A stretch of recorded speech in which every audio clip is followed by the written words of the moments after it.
നമ്മൾ വീട് പണി സ്റ്റോപ്പായിട്ടാണ് ഉണ്ടായിരുന്നത്. ഇപ്പം മാഷാ അല്ലാ അത് വീണ്ടും തുടങ്ങുകയാണ്.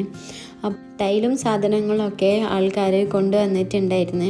അപ്പോൾ 2 ദിവസങ്ങളിലായിട്ടായിരുന്നു അവർ ടൈൽസും കൊണ്ടുവന്നത്. ടൈൽ ഇറക്കുന്ന സമയത്ത് പണിക്കാർ നാളെ വരുന്നായിരുന്നു പറഞ്ഞത്. പക്ഷേ ടൈൽ ഇറക്കിയിട്ട് 2 ദിവസം കഴിഞ്ഞിട്ടായിരുന്നു അവർ വന്നിട്ടുണ്ടായത്. അവർക്ക് അവിടെ ഒരു വർക്ക് കംപ്ലീറ്റ് ചെയ്യാനുണ്ടായിരുന്നു. ഇപ്പോൾ മാഷാ അല്ലാ വീട് പണി ഇപ്പോൾ തുടങ്ങിയിട്ടുണ്ട്. അപ്പം തേപ്പുകാരുണ്ട്, അതുപോലെ തന്നെ ടൈലിൻ്റെ ആൾക്കാരും ഒക്കെ ഉണ്ട്. അപ്പം നമ്മളിപ്പോൾ വയറിങ്ങിൻ്റെ ആ ഒരു പണി മാത്രമായിരുന്നു വീട്ടിൽ നടന്നുകൊണ്ടിരുന്നത്. ആ ഒരു പണിയൊക്കെ സ്റ്റോപ്പായി. ഇനിയിപ്പോൾ തേപ്പുകാർ തേപ്പൊക്കെ കംപ്ലീറ്റ് ആയതിന് ശേഷം മാത്രമേ വയറിങ്ങിൻ്റെ പണി ചെയ്യുള്ളൂ എന്നാണ് പറഞ്ഞിട്ടുള്ളത്. അങ്ങനെ അവർ ഓരോ ടൈലും കാര്യങ്ങളൊക്കെ ഇറക്കി വെക്കുന്നുണ്ട്. നമ്മൾ കൗണ്ടർ ടോപ്പിന് ഫുൾ ബോഡി ടൈലായിരുന്നു നോക്കിയത്. പക്ഷേ അത് വേസ്റ്റ് ആവുമെന്ന് പറഞ്ഞുകൊണ്ട് തന്നെ പീസ് ടൈൽ തന്നെ ആയിരുന്നു എടുത്തിട്ടുണ്ടായത്. നമ്മളെ വീട്ടിലേക്ക് ഇറക്കിയിട്ടുള്ള ടൈലൊക്കെ ഒന്ന് കണ്ടു നോക്കുക. ഈ ഒരു ടൈല് വന്നിട്ട് നമ്മുടെ സിറ്റ് ഔട്ടിലേക്കുള്ളതാണ്. നമ്മുടെ മാർബിളിൻ്റെ ഒരു കളറ് ഇതുപോലെയാണ്. അതുകൊണ്ട് ഈ ഒരു കളറിലുള്ള ടൈലാണ് എടുത്തിട്ടുള്ളത്. ഞാൻ ശരിക്കും അങ്ങോട്ട് പൊളിച്ച് കാണിക്കുന്നുണ്ട്. സിറ്റ് ഔട്ടിലേക്ക്, കിച്ചണിൻ്റെ വാളിലേക്കും അതുപോലെ തന്നെ ഫ്ലോറിലേക്കും കൗണ്ടർ ടോപ്പ് അങ്ങനെയൊക്കെയാണ് ടൈൽ എടുത്തിട്ടുള്ളത്. ഇതാണ് നമ്മുടെ കൗണ്ടർ ടോപ്പിലെ ടൈല്. ഒരു ഗ്രീൻ കളറാണ്, ഒലിവ് ഗ്രീനാണ്. ഒരു പിസ്ത ഗ്രീൻ ആയിരുന്നു നമ്മൾ സെലക്ട് ചെയ്തിട്ടുണ്ടായത്. പക്ഷേ ഇവിടെ എത്തിയപ്പോൾ ഒലിവ് ഗ്രീനായി. അങ്ങനെ ടൈൽസിൻ്റെ ആൾക്കാർ അവരെ പണി തുടങ്ങിയിട്ടുണ്ട്. അതുപോലെ തന്നെ നമ്മുടെ വീടൊന്ന് കംപ്ലീറ്റ് അടിച്ചു വാരി വൃത്തിയാക്കാൻ വേണ്ടിയിട്ട് ഒരാളെയും വെച്ചിട്ടുണ്ടായിരുന്നു. ഫുള്ള് മണ്ണും പൊടിയായിരുന്നു. അങ്ങനെ അയാൾ വന്നിട്ട് കംപ്ലീറ്റ് ക്ലീൻ ആക്കുന്നു. ആ ക്ലീൻ ചെയ്യുന്ന ആൾക്കാരെ 2 ദിവസമായിരുന്നു പണിക്കുണ്ടായത്.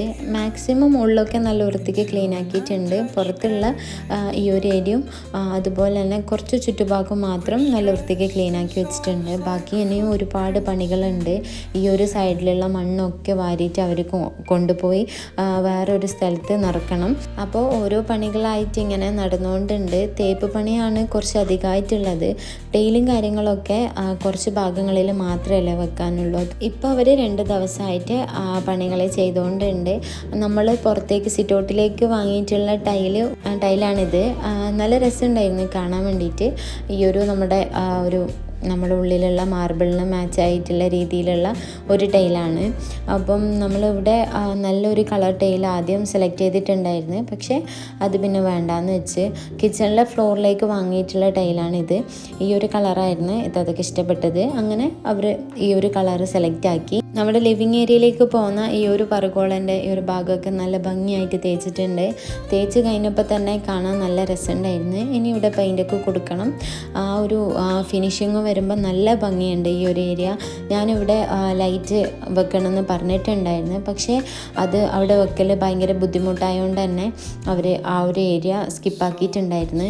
ലൈറ്റും കൂടെ വരുമ്പം നല്ല ഭംഗിയുണ്ടാവും എന്ന് വിചാരിച്ചിട്ടാണ് അങ്ങനെ പറഞ്ഞത്. പക്ഷേ വെക്കാനാവില്ല എന്ന് പറഞ്ഞ് പിന്നെയും കുറേ ദിവസം അതിന് വേണ്ടിയിട്ട് മെനക്കെട്ടുണ്ടെന്ന് വിചാരിച്ചുകൊണ്ട് അതവിടെ ഒഴിവാക്കി. അവർ പറഞ്ഞിട്ടുണ്ടായിന് വേണമെങ്കിൽ ചെയ്തു തരാമെന്ന്. പിന്നെ വേണ്ടെന്ന് പറഞ്ഞ്. ഇതാണ് നമ്മുടെ ഫ്രണ്ടിലെ ഡോറിൻ്റെ ആ ഒരു പണിയൊക്കെ സെറ്റാക്കിയിട്ട് ഇവിടെ കൊണ്ട് തന്നിട്ടുണ്ട്. ഇനി എല്ലാ പണിയും കഴിഞ്ഞിട്ടാണ് ഇതൊക്കെ ഫിറ്റാക്കൽ. അതുപോലെ തന്നെ വയറിങ്ങിൻ്റെ അവർ ചെയ്ത് വെച്ചിട്ടുള്ള ബാക്കി പണികളൊക്കെ ഇവരിടുന്ന് കംപ്ലീറ്റ് ചെയ്തിട്ടുണ്ട്. അതായത് പൊട്ടിച്ച ഭാഗങ്ങളൊക്കെ തേപ്പ് കഴിച്ച് വെച്ചിട്ടുണ്ട്. ഈ ഒരു ഭാഗത്ത് നിന്ന് നല്ല ലൈറ്റ്സ് ഉള്ളിലേക്ക് വരുന്നുണ്ട്. ശരിക്കും നല്ല ഭംഗിയുണ്ട്. ഇനി നമുക്ക് നമ്മുടെ കിച്ചണിലേക്ക് പോവാം. കിച്ചണിൻ്റെ വാളിന് നമ്മൾ വൈറ്റാണ് കൊടുത്തിട്ടുള്ളത്. ഒരു വൈറ്റ് കംപ്ലീറ്റ് കൊടുത്ത് നല്ലൊരു വെളിച്ചം കിട്ടണമെന്നില്ല ഒരു മൈൻഡിലാണ് കൊടുത്തത്. നമ്മുടെ അപ്പുറമുണ്ടായ കിച്ചണ് പോലെയല്ല. ഈ ഒരു ഏരിയ ഭയങ്കര ഇരുട്ടായിരിക്കും. കാരണം ഇവിടെ കുറേ മരങ്ങളൊക്കെ ഉണ്ട്. അവിടെ ഭയങ്കര ചൂടാണ്. ഇവിടെ നല്ല ലൈറ്റുമാണ് അപ്പുറത്തെ സൈഡിലുണ്ടായത്. ഇതാണ് നമ്മുടെ കൗണ്ടർ ടോപ്പ്. ഒരു ഒലിവ് ഗ്രീൻ കളറാണെന്ന് ഞാൻ പറഞ്ഞല്ലോ. ആദ്യം നമ്മളൊരു പിസ്ത ഗ്രീൻ ആയിരുന്നു സെലക്ട് ചെയ്തിട്ടുണ്ടായത്. പക്ഷേ അവർ പറഞ്ഞ് 2 കൗണ്ടർ ടോപ്പിലേക്ക് സെയിം കളറും ഒരു കൗണ്ടർ ടോപ്പിലേക്ക് വേറെ കളറും ആക്കാമെന്ന് പറഞ്ഞ്. പിന്നെ രണ്ടും സെപ്പറേറ്റ് ആയിട്ട് കാണണ്ടല്ലോ എന്ന് വിചാരിച്ചിട്ട് സെയിം കളർ തന്നെ മതി എന്ന് പറഞ്ഞുകൊണ്ടാണ് ഇപ്പോൾ ഒരു ഒലിവ് ഗ്രീൻ കളറ് നമുക്ക് കിട്ടിയത്. സെലക്ട് ചെയ്തതെന്നല്ല കിട്ടിയത്. അപ്പം മാഷാ അല്ലാ നല്ല തന്നെ. പിന്നെ ഈ ഒരു വാളിൻ്റെ പണിയൊക്കെ ഏകദേശം പൂർത്തിയായിട്ടുണ്ട്. നേരിട്ട് കാണുന്നതും ക്യാമറയിൽ കാണുന്നതും കളറ് ഭയങ്കര ഡിഫറെൻ്റ് ഉണ്ട്. അപ്പം ഇനി ഇവർക്ക് ഫ്ലോറിലാണ് ചെയ്യാനുള്ളത്. പിന്നെ ഇവരുടെ നമ്മുടെ സിങ്കൊക്കെ സെറ്റാക്കി കൊടുത്തിട്ടുണ്ടായിരുന്നു. സിങ്ക് ഞാൻ ഫസ്റ്റ് സിങ്കായിരുന്നു വാങ്ങി വെച്ചിട്ടുണ്ടായത്. ഈ ഒരു നമ്മുടെ നോർമൽ സിങ്കാണ് വാങ്ങിയത്. പക്ഷേ കുറച്ച് വലുതായിരുന്നു വാങ്ങിയത്. ബാക്കിയുള്ള മോഡൽ സിങ്ക് അവർ ഭയങ്കര കംപ്ലൈൻറ്റ് ഇങ്ങനെ പറഞ്ഞുകൊണ്ടാണ് ഈ ഒരു സിങ്ക് വാങ്ങിയിട്ടുള്ളത്. ഈ ഒരു ഭാഗത്തായിട്ട് ഇനി ഒരു അടുപ്പും കൂടെ എടുക്കണം. അത് മുറ്റത്ത് ഉമ്മാക്ക് അടുപ്പ് വേണമെന്ന് പറഞ്ഞുകൊണ്ട് ആ ഒരു ഭാഗം അടുപ്പ് എടുക്കണം. അതുപോലെ തന്നെ ഈ ഒരു സൈഡൊക്കെ അവർ ക്ലീൻ ചെയ്തിട്ടുണ്ട്. ഇനി ഈ ഭാഗമൊക്കെ സൈഡൊക്കെ ഒന്ന് തറൻ്റെ ആ ഒരു സൈഡൊക്കെ ഒന്ന് കെട്ടിക്കൊടുക്കാനുണ്ട്, ഫ്ലോറും കാര്യങ്ങളൊക്കെ ചെയ്യാനുണ്ട്. അപ്പോൾ ഇത്രയൊക്കെയാണ് നമ്മുടെ വീടിൻ്റെ വിശേഷം. ബാക്കി വിശേഷങ്ങളായിട്ട് നെക്സ്റ്റ് വീഡിയോയിൽ കാണാം. അതുവരേക്കും താങ്ക് യു ഓൾ.